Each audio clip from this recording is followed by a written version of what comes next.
And welcome back to another podcast with Mr. Hagan. And on this podcast, we're going to continue talking about the aggregate expenditure model. On the previous podcast, we talked about how the model would eventually get us to this through inventories would eventually get us to this point of equilibrium where inventories would not change and the gross domestic product would kind of settle in at one certain level of production.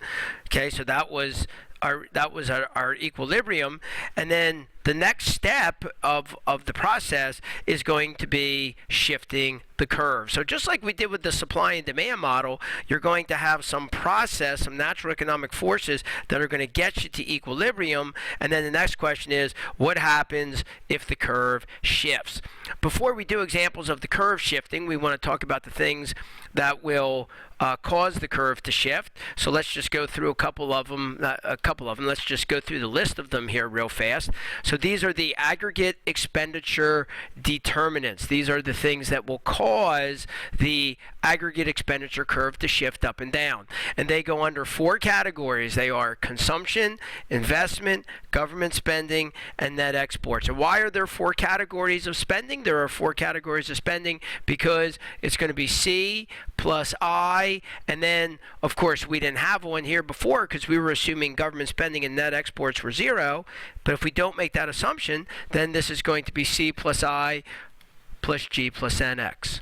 Okay, and those all four together, I'll say that again in a future video, but those all four together are going to make up the aggregate expenditures. You're going to have consumption, planned investment, government spending, net exports. If any of those increase or decrease, they will cause this curve to shift. So those become my four categories: consumption, investment, government spending, net exports. And if then any of those increase or decrease, then the curve will shift up or down.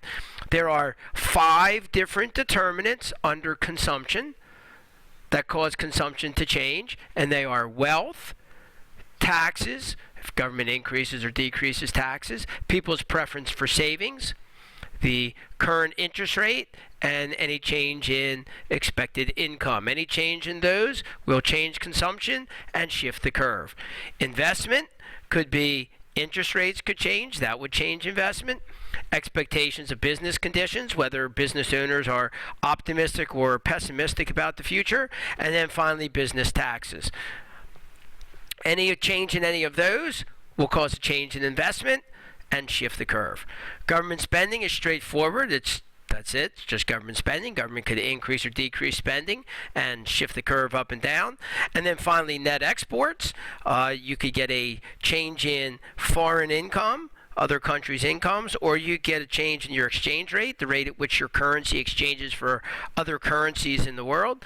Both of those would change your amount of net exports, and therefore would go under one of these four categories, and therefore would shift the aggregate expenditure curve. Okay, and I'll do a whole bunch of examples. I'll go through a whole bunch of examples. In fact, I'll go through an example of every single one of these on future videos. I'll go through every single one of these on future videos and show you examples of them. All right, thanks for joining me. This has been Mr. Hagan, another podcast, and we'll see you on the next podcast.